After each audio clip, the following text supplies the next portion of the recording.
నమస్కారం focus TV news కి స్వాగతం. హెడ్లైన్ చూద్దాం.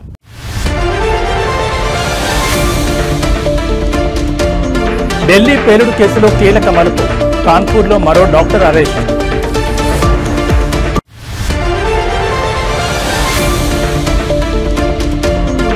హైదరాబాద్లోని ముస్లింలు నా వల్ల కోటీశ్వరులయ్యారు, సీఎం చంద్రబాబు ఆసక్తికర వ్యాఖ్యలు.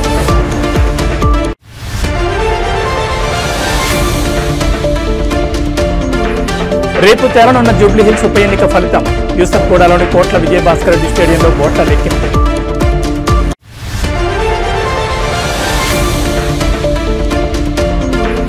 అమెరికాలో ముగిసిన సుదీర్ఘ షట్డౌన్, తాత్కాలిక నిధుల బిల్లుపై సంతకం చేసిన ట్రంప్. ఇక డీటెయిల్స్ చూస్తే అమెరికా రాజకీయాల్లో 42 రోజులుగా కొనసాగుతున్న ప్రతిష్టంభనకు తెరపడింది. దేశ చరిత్రలోనే సుదీర్ఘంగా సాగిన ప్రభుత్వ షట్డౌన్ ఎట్టకేలకు ముగిసింది. ఫెడరల్ కార్యకలాపాలకు తాత్కాలికంగా నిధులు కేటాయించే బిల్లుపై అధ్యక్షుడు డొనాల్డ్ ట్రంప్ సంతకం చేశారు. డెమోక్రాట్లు పట్టుబట్టిన ఒబామా కేర్ సబ్సిడీల డిమాండ్ను అంగీకరించకుండానే ఈ బిల్లు ఆమోదం పొందడం రిపబ్లికన్లకు రాజకీయ విజయంగా రాజకీయ విశ్లేషకులు అభిప్రాయపడుతున్నారు. బుధవారం సెనెట్ ఆమోదించిన ఈ బిల్లును ప్రతినిధుల సభ కూడా ఆమోదించడంతో ప్రతిష్టంభన వీడింది. సెనెట్లో బిల్లు ముందుకు కదలాలంటే 60 ఓట్లు అవసరం కాగా మెజారిటీ రిపబ్లికన్లకు ఆ సంఖ్యాబలం లేదు. అయితే 8 మంది డెమోక్రాట్లు పార్టీ వైఖరికి వ్యతిరేకంగా రిపబ్లికన్లతో కలిసి ఓటు వేయడంతో బిల్లు పాస్ అయ్యేందుకు మార్గం సుగమమైంది. ప్రతినిధుల సభలో ఈ బిల్లుకు 222 నుంచి 209 ఓట్ల తేడాతో ఆమోదం లభించింది. ఈ నిర్ణయంతో విమాన ప్రయాణాలు, పేదలకు ఆహార సబ్సిడీ కార్యక్రమాలు సహా నిలిచిపోయిన అన్ని ఫెడరల్ సేవలు తిరిగి ప్రారంభం కానున్నాయి. అయితే అన్ని కార్యకలాపాలు పూర్తి స్థాయిలో అందుబాటులోకి రావడానికి కొంత సమయం పట్టొచ్చు. షట్డౌన్ సమయంలో పనిచేయని, వేతనం లేకుండా పనిచేసిన ఫెడరల్ ఉద్యోగులందరికీ వారి బకాయి జీతాలు అందనున్నాయి. బిల్లుపై సంతకం చేసిన అనంతరం ట్రంప్ మాట్లాడుతూ ఇది ఒక గొప్ప రోజు అని వ్యాఖ్యానించారు. వచ్చే ఏడాది జరిగే కాంగ్రెస్ ఎన్నికల్లో ఈ షట్డౌన్ను ప్రజలు మర్చిపోవద్దని ఆయన సూచించారు. అయితే డెమోక్రాట్లు కూడా ధీటుగా స్పందించారు.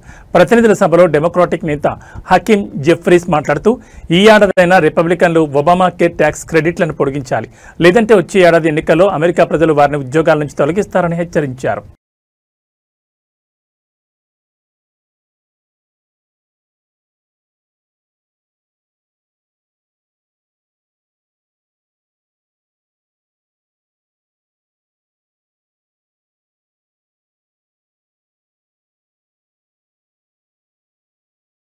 దేశ రాజధాని ఢిల్లీలోని ఎర్రకోట వద్ద జరిగిన కారు బాంబు పేలుడు కేసు విచారణలో కీలక పురోగతి చోటు చేసుకుంది. Uttar Pradesh anti terrorism squad, Delhi police special cell, Jammu Kashmir పోలీసులు సంయుక్తంగా నిర్వహించిన ఆపరేషన్లో కాన్పూర్లోని కార్డియాలజీ ఇన్స్టిట్యూట్ నుంచి డాక్టర్ మహమ్మద్ ఆరిఫ్ను అదుపులోకి తీసుకున్నారు. ఈ కేసులో గత వారం అరెస్టైన లక్నోకు చెందిన మహిళా డాక్టర్ షాహీన్తో ఆరిఫ్ నిరంతరం టచ్లో ఉన్నట్లు దర్యాప్తు సంస్థలు గుర్తించాయి.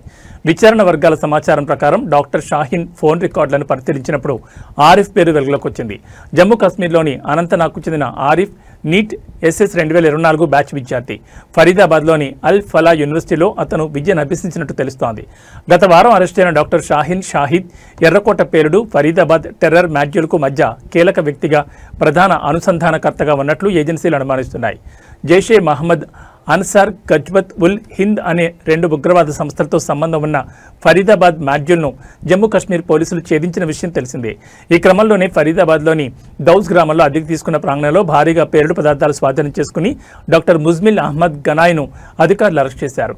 మరోవైపు కాశ్మీర్కు చెందిన మరో డాక్టర్ నిసార్ ఉల్ హసన్ పేలుడు జరిగిన రోజు నుంచి కనిపించకుండా పోయాడు. ఉగ్రవాద సంస్థలతో సంబంధాలున్నాయనే ఆరోపణలతో జమ్మూ కాశ్మీర్ ప్రభుత్వం అతన్ని ఉద్యోగం నుంచి తొలగించగా ఆ తర్వాత అల్ ఫలా యూనివర్సిటీ అతన్ని నియమించుకుంది.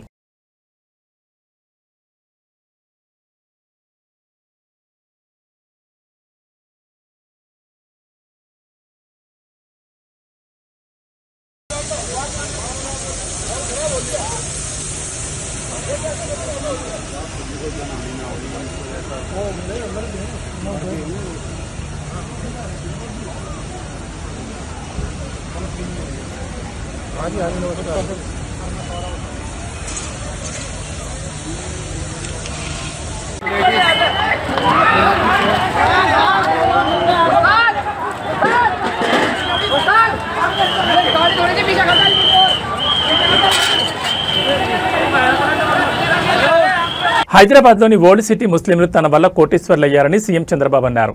ఇవాళ ఆయన విశాఖలో మీడియాతో మాట్లాడుతూ తాను ఉమ్మడి ఆంధ్రప్రదేశ్లో సీఎంగా ఉన్న నాడు హైదరాబాద్ అభివృద్ధికి ప్రథమ ప్రాధాన్యం ఇచ్చామన్నారు.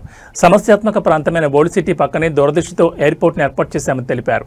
సిటీ చుట్టూ ఔటర్ రింగ్ రోడ్ వేస్తే ఓల్డ్ పరిధిలోని ముస్లింలంతా కోటీశ్వరులు, లక్షాధికారులు అయ్యారని గుర్తు చేశారు. హైదరాబాద్ పర్యటనకు విదేశీ ప్రముఖులు ఎవరు వచ్చినా ఓల్డ్ సిటీకి వెళ్లి షాపింగ్ చేసే విధంగా పెరల్స్ ప్రమోట్ చేసింది తానేనని అన్నారు. హైదరాబాద్ బిర్యానీని కూడా ప్రపంచవ్యాప్తంగా ప్రమోట్ చేసిన చరిత్ర తమదని పేర్కొన్నారు. నగరంలో నిరుపయోగంగా పడి ఉన్న ఫలక్నుమా ప్యాలెస్ ను నిజాం సంస్కృతిని కాపాడేందుకు అందులో బ్రహ్మాండమైన హోటల్ పెట్టి దాన్ని కూడా పరిరక్షించామని సీఎం చంద్రబాబు అన్నారు. కేంద్రానికి లెటర్ రాసా, టైం ఎక్స్టెండ్ చేయమంట. నేను ఒకటే ఆ రోజు కూడా హామీ ఇచ్చా, ఈ వర్క్ బోర్డు చట్టంలో సవరణలు తీసుకొచ్చిన ఇక్కడ మాత్రం మైనారిటీ సోదరులనే పెట్టి మీ ఆస్తులు కాపాడే బాధ్యత నాదని ఆ రోజు చెప్పా, ఈ రోజు చెప్తున్నా, ఇది కాపాడుతాను. నేను ఆ రోజు హైదరాబాద్ అన్ని విధాలా అభివృద్ధి చేశాను. నేను దృష్టిలో పెట్టుకున్నది ఓల్డ్ సిటీ పక్కన ఎయిర్పోర్ట్ కట్టాను. మీరు గుర్తుపెట్టుకోవాలి, నేను దూరదృష్టితో కట్టాను. అది కూడా అదే మరి ఒక ఔటర్ రింగ్ రోడ్ వేస్తే ఈ రోజు మీరు చూస్తే హైదరాబాద్ లో ఉండే ముస్లింస్ అంతా బ్రహ్మాండంగా కోటీశ్వరులు, లక్షాధికారులు అయ్యారంటే అది ఆ రోజు నేను చేసిన పని అని చెప్పి నేను మీకు తెలియజేస్తున్నా. నేనెప్పుడూ ఒకటి చెప్పేవాడిని, హైదరాబాద్కి ఎవరొచ్చినా నేరుగా పోయి ఓల్డ్ సిటీలో షాపింగ్ చేసే విధంగా పెరల్స్ ని ప్రమోట్ చేసింది కూడా తెలుగుదేశం పార్టీ. హైదరాబాద్ బిర్యానీని కూడా ప్రమోట్ చేశాం. ప్రపంచం మొత్తం హైదరాబాద్ బిర్యానీ అంటే దానికి ఒక ఛాంప్ క్రియేట్ చేసే పరిస్థితికి వచ్చామంటే, ఇంకొక పక్క ఆ రోజు ప్యాలెస్ ఉంటే, ఫలక్నుమా ప్యాలెస్ ఉంటే నిజాం సంస్కృతిని కాపాడడానికి ఒక బ్రహ్మాండమైన హోటల్ పెట్టి దాన్ని కూడా పరిరక్షించామని చెప్పి కూడా నేను మీకు తెలియజేస్తాను. ఒకటి రెండు కాదు, నేను వారసత్వాన్ని కాపాడడం కోసం అన్ని విధాల ప్రయత్నం చేశాం. రేపు జూబ్లీహిల్స్ ఉప ఎన్నిక ఫలితం వెలువడనుంది. యూసఫ్గూడలోని కోట్ల విజయభాస్కర్ రెడ్డి స్టేడియంలో ఓట్ల లెక్కింపునకు ఏర్పాట్లు పూర్తయ్యాయి. ఉదయం 8 గంటలకు ప్రారంభం కానున్న కౌంటింగ్ ప్రక్రియ 10 రౌండ్లలో జూబ్లీహిల్స్ ఉప ఎన్నిక ఫలితాలు తేలబోతున్నాయి. కౌంటింగ్ కోసం మొత్తం 42 టేబుల్ ఏర్పాటు చేశారు. మొదట 8 గంటలకు పోస్టల్ బ్యాలెట్ ఓట్ల లెక్కింపుతో ప్రారంభమవుతుంది. 1వ number polling booth Shaikpet division నుంచి ప్రారంభమై ఎర్రగడ్డతో ముగియనుంది. కాగా జూబ్లీహిల్స్ ఉప ఎన్నికల్లో 194,631 ఓట్లు పోలయ్యాయి. 99,771 మంది పురుషులు, 94,855 మంది స్త్రీలు ఓటు వేశారు. 5 నపుంసకులు ఓటు వేయగా మొత్తం 48.49% పోలింగ్ శాతం నమోదైంది. బీఆర్ఎస్, కాంగ్రెస్ మధ్య తీవ్ర పోటీ నెలకొంది. ఈ రెండింటిలో ఏ పార్టీ అభ్యర్థి విజయకేతను ఎగరవేస్తారో తేలాలంటే రేపటి వరకు వేచి చూడాల్సిందే.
ఇప్పటికీ ఏపీలో చలి తీవ్రతతో ప్రజలు ఇబ్బంది పడుతుండగా వాతావరణ శాఖ మరో కీలక అప్డేట్ ఇచ్చింది. బంగాళాఖాతంలో ఏర్పడిన అల్పపీడనం కారణంగా ఆంధ్రప్రదేశ్లో 2 రోజుల పాటు భారీ వర్షాలు కురుస్తాయని ప్రకటించింది. నవంబర్ 17, 18 తేదీల్లో రాష్ట్ర ప్రజలు అప్రమత్తంగా ఉండాలని సూచించింది. వాతావరణ శాఖ అధికారుల అంచనా ప్రకారం నవంబర్ 17న ఆగ్నేయ బంగాళాఖాతంలో కొత్త అల్పపీడనం ఏర్పడే అవకాశం ఉంది. ఇది వేగంగా బలపడి వాయుగుండంగా మారే సూచనలున్నాయని, దీని ప్రభావంతో రాష్ట్ర వ్యాప్తంగా విస్తారంగా వర్షాలు పడతాయని తెలిపారు. ముఖ్యంగా ఉత్తరాంధ్ర, కోస్తా జిల్లాలు, రాయలసీమలోని కొన్ని ప్రాంతాల్లో భారీ నుంచి అతి భారీ వర్షాలు నమోదయ్యే ప్రమాదం ఉందని హెచ్చరించారు. వర్షాలతో పాటు తీర ప్రాంతాల్లో గంటకు 40 నుంచి 50 కిలోమీటర్ల వేగంతో బలమైన ఈదురుగాలులు వీస్తాయని అధికారులు పేర్కొన్నారు. సముద్రం అల్లకల్లోలంగా ఉంటుందని, అలల తీవ్రత కూడా ఎక్కువగా ఉంటుందని తెలిపారు. ఈ నేపథ్యంలో మత్స్యకారులు సముద్రంలో వేటకు వెళ్లొద్దని స్పష్టమైన ఆదేశాలు జారీ చేశారు.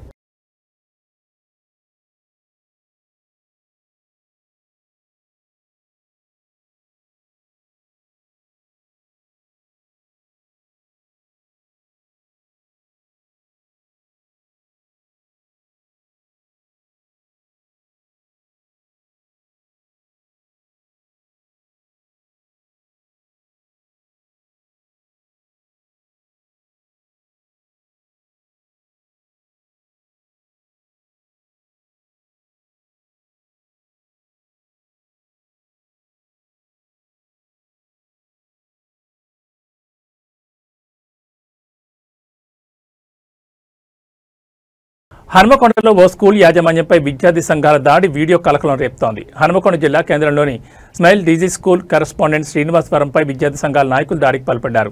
ఈ ఘటనకు సంబంధించిన సీసీటీవీ ఫుటేజ్ బయటకు రావడంతో వీడియో సోషల్ మీడియాలో వైరల్గా మారింది. వీడియోలో కొంతమంది విద్యార్థి సంఘం నాయకులు స్కూల్ యాజమాన్యంపై దాడి చేయడానికి ప్రయత్నిస్తున్న దృశ్యాలు స్పష్టంగా రికార్డయ్యాయి.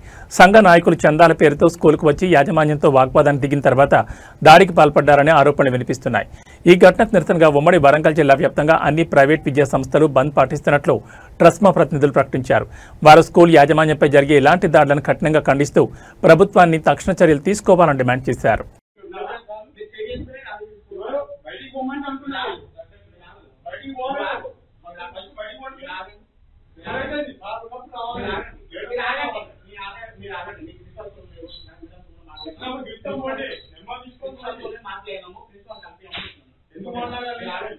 డబ్బులు లేవు మా దగ్గర, ఇప్పటికీ కష్టాలు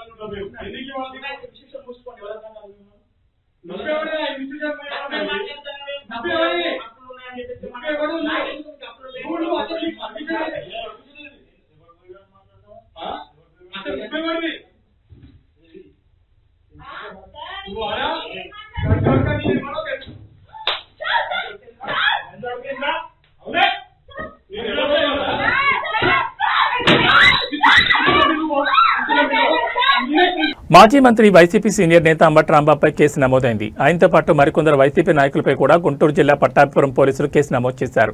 పోలీసుల విధులకు ఆటంకం కలిగించడంతో పాటు వారిని బెదిరించారన్న ఆరోపణలపై ఈ కేసు నమోదు చేసినట్టు తెలుస్తోంది. అంబటి రాంబాబు ఇతర నేతలు ముందస్తు అనుమతులు లేకుండా భారీ ప్రదర్శన నిర్వహించారు. ఈ కారణంగా ట్రాఫిక్ తీవ్ర అంతరాయం కలగడంతో పాటు ప్రజలకు అసౌకర్యం కలిగిందనే ఆరోపణలున్నాయి.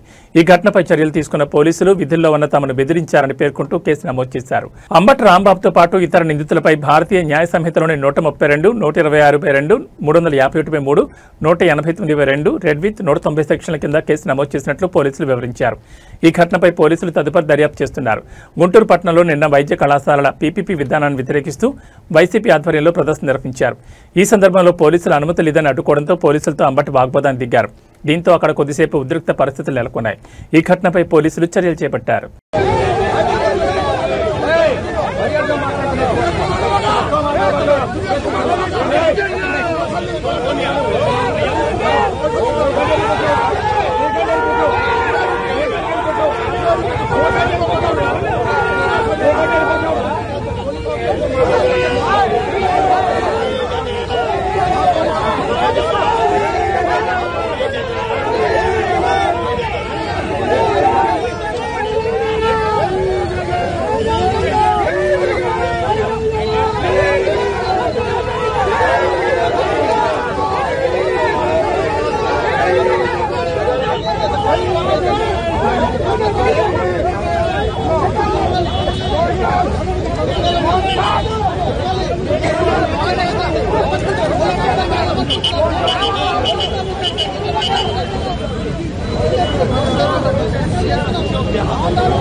జై జై జగన్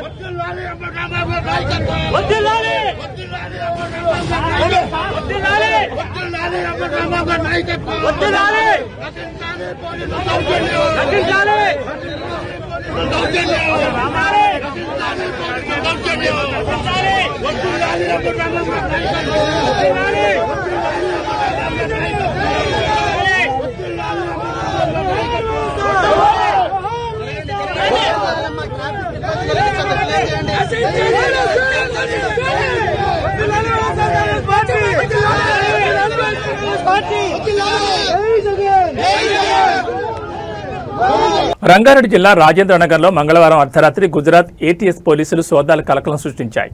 4th వ్యూ కాలనీలోని డాక్టర్ సయ్యద్ మొహిద్దీన్ ఇంట్లో తనిఖీలు నిర్వహించారు. అడిషనల్ ఎస్పీ స్థాయి అధికారి ఆధ్వర్యంలో 5 సభ్యుల బృందం సోదాల్లో పాల్గొంది.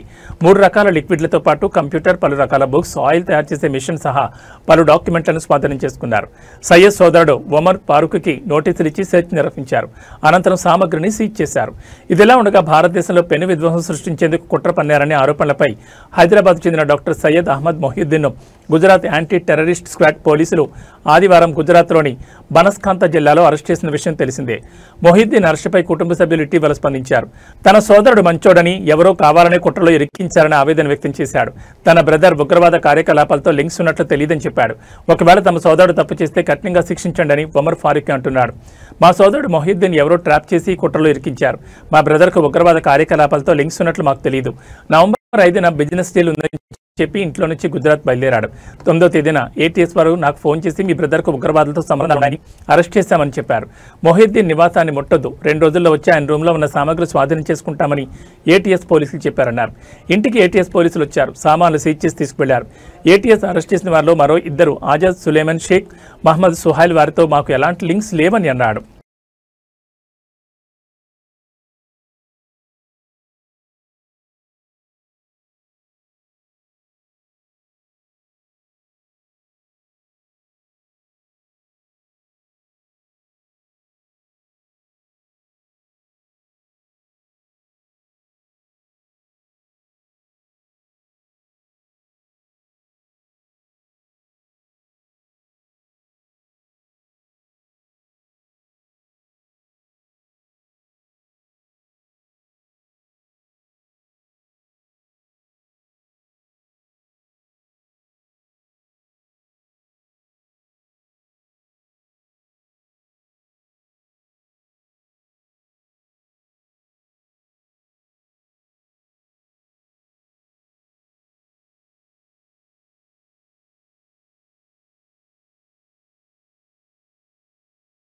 చిత్తూరు జిల్లాలోని కుప్పం నియోజకవర్గంలో దారుణ ఘటన చోటు చేసుకుంది. కుర్మానిపల్లి గ్రామానికి చెందిన రైతు కిట్టప్పను ఏనుగులు దాడి చేసి చంపేశాయి.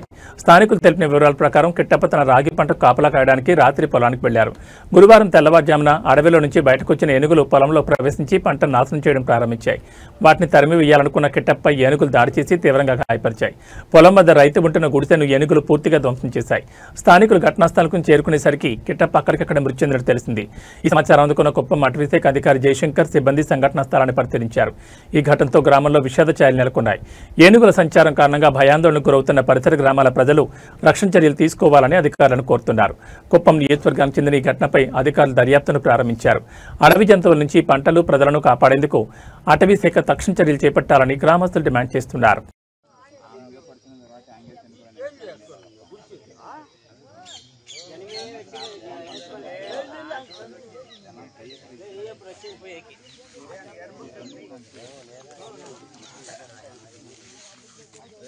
कटेरम कर मम्मा अंजे अंजे अंजे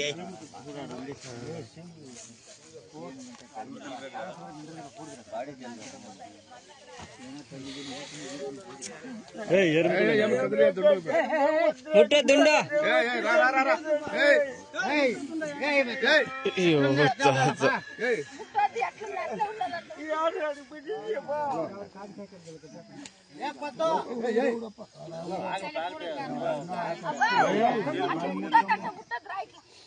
తెలంగాణ రాష్ట్రంలో చలి తీవ్రత బాగా పెరిగింది. కొన్ని రోజులుగా కనిష్ట ఉష్ణోగ్రతలు ఒక్కసారిగా పడిపోవడంతో తెలంగాణ గజగజ వణుకుతోంది. రాబోయే 3-4 రోజుల్లో చలి మరింత తీవ్రంగా ప్రజలు అప్రమత్తంగా ఉండాలని వాతావరణ శాఖ హెచ్చరించింది. ఈ నేపథ్యంలో పలు జిల్లాలకు ఆరెంజ్, ఎల్లో అలర్ట్లను జారీ చేసింది. వాతావరణ కేంద్రం అంచనాల ప్రకారం రానున్న రోజుల్లో రాత్రిపూట కనిష్ట ఉష్ణోగ్రతలు 8.5 డిగ్రీల నుంచి 12.5 డిగ్రీల మధ్య నమోదయ్యే అవకాశం ఉంది. ముఖ్యంగా మంచిర్యాల, జయశంకర్, భూపాలపల్లి, ఆదిలాబాద్, ఆసిఫాబాద్ జిల్లాలకు ఆరెంజ్ అలర్ట్ ప్రకటించింది. ఈ ప్రాంతాల్లో కనిష్ట ఉష్ణోగ్రతలు 10 డిగ్రీల కంటే తక్కువగా పడిపోవచ్చని తెలిపింది. మిగిలిన జిల్లాలకు ఎల్లో అలర్ట్ జారీ చేసింది. ఇప్పటికే ఉమ్మడి ఆదిలాబాద్ జిల్లాలోని ఏజెన్సీ గ్రామాలు చలికి వణికిపోతున్నాయి. మంగళవారం రాత్రి కుమరంభీం, ఆసిఫాబాద్ జిల్లా సిర్పూర్లో అత్యల్పంగా 10.2 డిగ్రీల అత్యల్ప ఉష్ణోగ్రత నమోదైంది. తెలంగాణ రాష్ట్రం తీవ్ర చలి ప్రభావిత జోన్లో ఉందని కేంద్ర ఆరోగ్య శాఖ ఆధ్వర్యంలోని ఎన్పీసీసీహెచ్హెచ్ గత ఏడాది ప్రకటించిన విషయం నిపుణులు గుర్తు చేస్తున్నారు. ఈసారి కూడా అదే తరహా పరిస్థితి నెలకొనడంతో ప్రజలు తగిన జాగ్రత్తలు తీసుకోవడం అత్యవసరమని సూచిస్తున్నారు.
ఏవీ బులెటిన్ విశేషాలు. నమస్కారం.